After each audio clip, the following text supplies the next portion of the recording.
The Global Korean Politicians Forum, a key initiative for bringing together overseas Korean politicians, concluded today in Seoul. Established in 2007, the forum aims to promote co-prosperity by strengthening ties between Korean politicians and their home country, as well as fostering connections among themselves. This year's forum brought together over 100 participants from 14 countries, including Canadian Senator Yonah and U.S. Congressman Daniel Pae, to discuss various social issues in Korea and to enhance their political influence in their respective countries through robust networking. To gain insights into this year's event, the current status of Korean politicians abroad and their future prospects, we're joined in the studio by Senator Martin, who also serves as the head of the Overseas Korean Politicians Council. It's a privilege to have you with us today. Oh, my pleasure to be here. Thank you for having me. So the 10th round of Global Korean Politicians Forum wrapped up today in Seoul. What significance do you draw from this gathering, and why is it important for Korean politicians to come together and build a strong network? Well, it's amazing that it's the 10th anniversary. It was established in 2007, but there were some years that this forum could not happen. I know I attended one that was virtual as well during the pandemic, but it's a significant milestone. And just to meet politicians of Korean descent from around the world. You know, in Canada, I'm the only Korean-Canadian parliamentarian at the federal level. Obviously, my American cousins, like their history is a bit longer, their immigrant history, and there are a lot more. So maybe they, have that camaraderie with others of the Korean descent. But I think this forum brings together those of us who may be serving on our own. So just to sort of have that network, those who understand being what Korean means and who share the immigrant experience or had parents who immigrated. So I think that really, that sense of connectedness and knowing that we're not alone, it's very encouraging, very inspiring, and we get to share those stories with one another. The forum has been held under the tagline, "Our network is our net worth." I thought that was very smart. What was this year's theme? Could you walk us through the main agendas? Well, that tagline or motto is sort of the umbrella theme. So we have that again this year. And it's actually a credit I need to give to a friend of mine who is an amazing motivational speaker and an entrepreneur. And so that really resonated with me. And it's something that I think reflects this important group of people that are connected and that really our network is our net worth. And there's so much we can learn from each other and benefit from each other. So it was just a very meaningful gathering with, some topics that are important for us to understand, being of Korean descent, what Korea is going through. So some of the culture and policies, heritage and history, the peace and security issues. So we were able to explore some of these topics as well as really feel a sense of our shared heritage and culture being in Korea together. It seems the number of participants are expanding each year, with more than 100 people from across 14 countries taking part in this year's event, as I mentioned at the top. What positive impact has the forum had on Korean politicians abroad? So yes, this year we had the largest number of participants.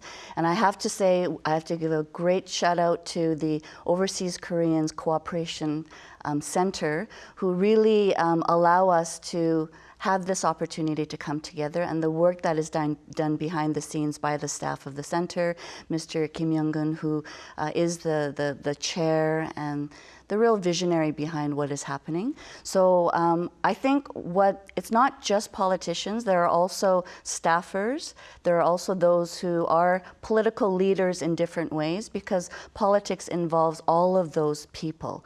And so we see those who may be interested in politics, maybe the following year or two enter politics themselves. So we've had some really exciting news over the past year as we were chatting on Kakao, those of us who participated last year. So that progress is seen year by year. Let's now shift the focus to your political career and all the efforts that you've been making. As you mentioned, you've become the first Korean-Canadian parliamentarian, which is remarkable, an unprecedented political feat.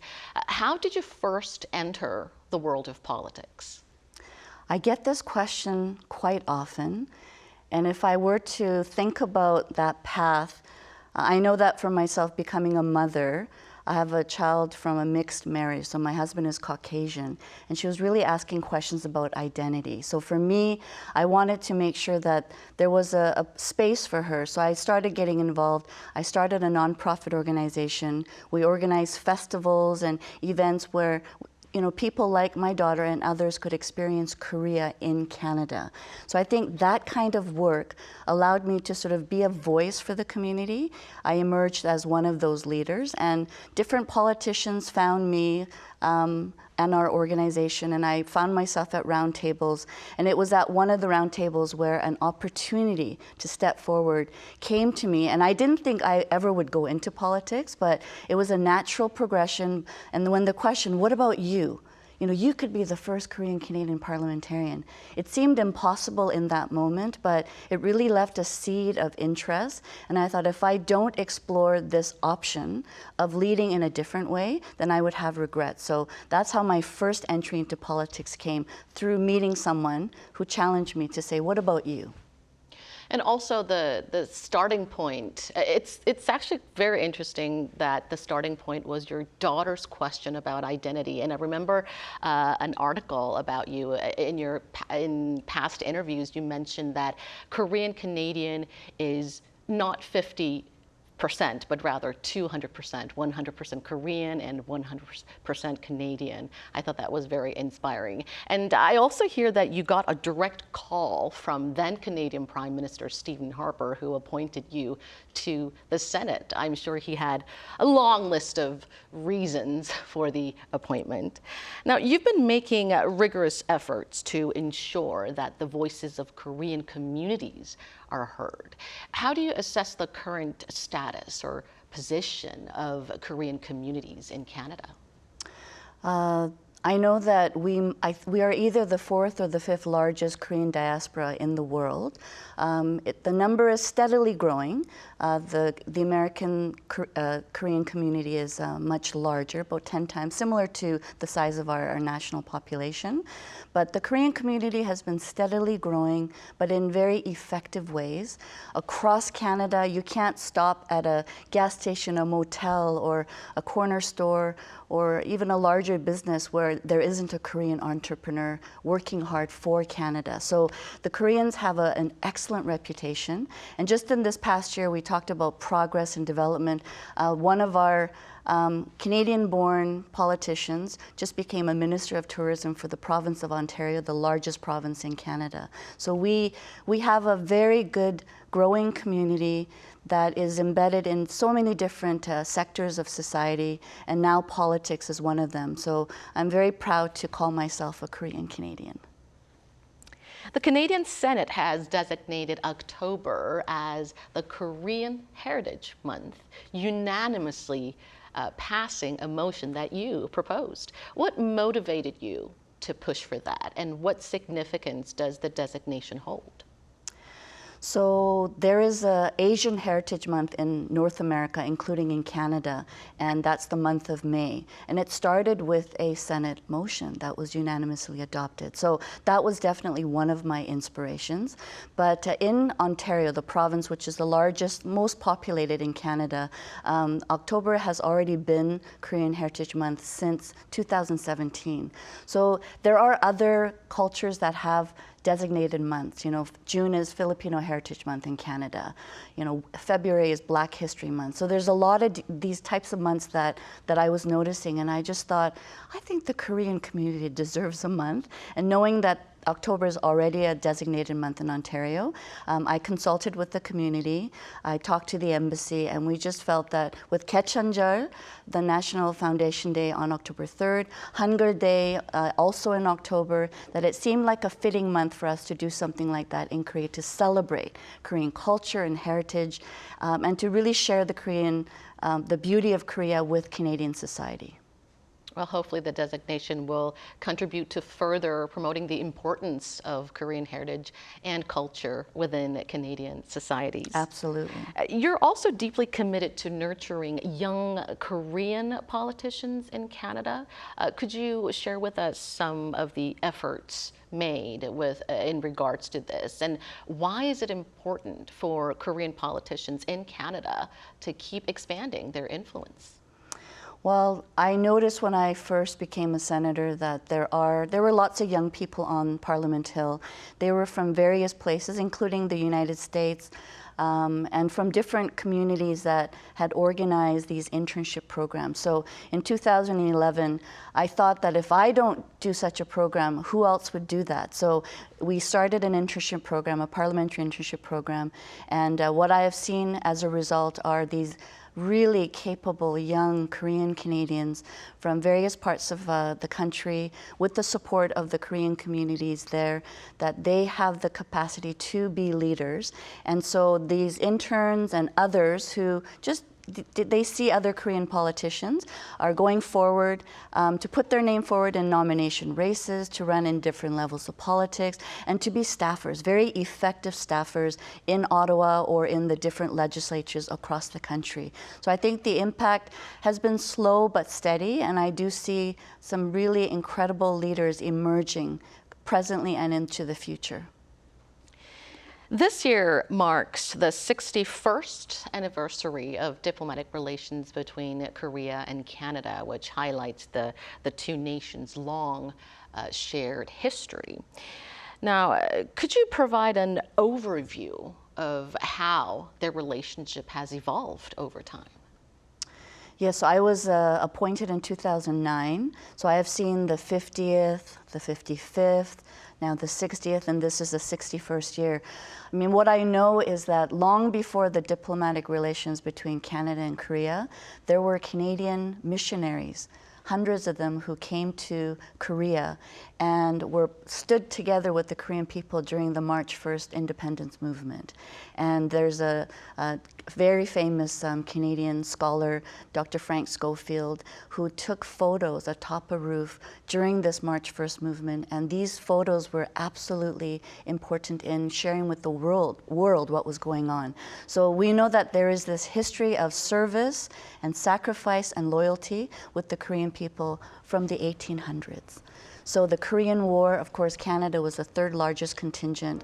So this history, this shared history of service and sacrifice has been there for over 100 years. So I think the 61st anniversary of the diplomatic relations, what we see is very trusted allies, Canada, Korea being middle powers, part of the G20, that there's so much potential to work together on many fronts. So I'm just very excited about the future for Canada and Korea. Now, the leaders of Korea and Canada held a summit last year, elevating the two nations' ties to a comprehensive strategic partnership. How can Korea and Canada further bolster their relations?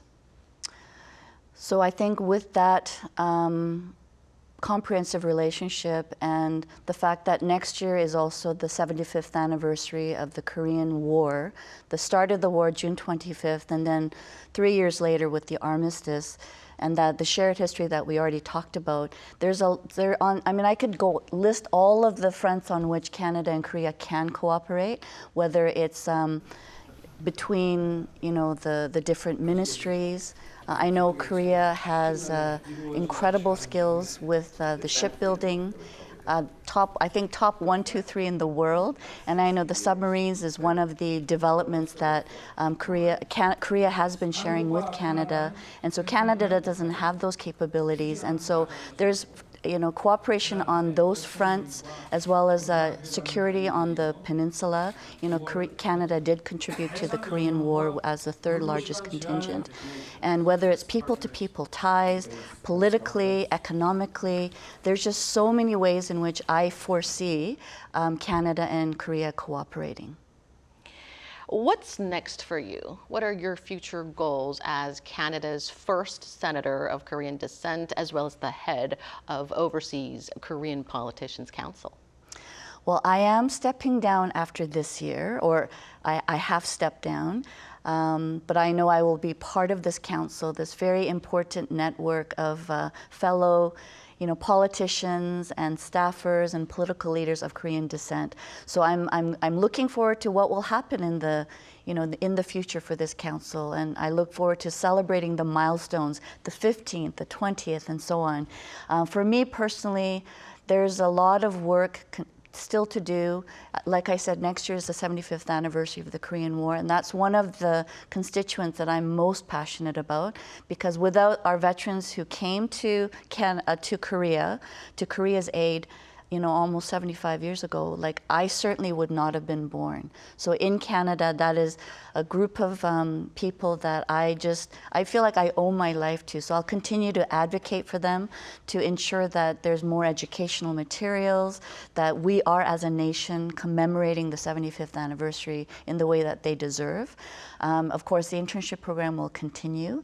And I also do some really interesting work with a charitable organization that does advocacy work for North Korean defectors, human rights in North Korea. So there's some work on that front. So I can go on all the things that I hope to do, but I will just continue to serve to the best of my ability, knowing that for now I'm the only Korean Canadian parliamentarian, but hoping to encourage others and to be able to work with others, like-minded people. So I know the future is bright, and there's a lot of waiting for me.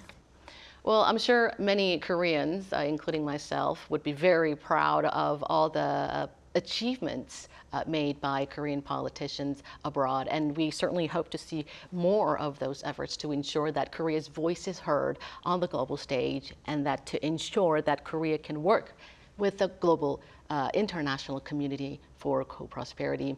Thank you so much, Senator Martin, for your presence with us today. Well, thank you for having me, and all the best. And that brings us to the end of this show. Thank you for watching, and be sure to tune in same time next week. Have a great weekend.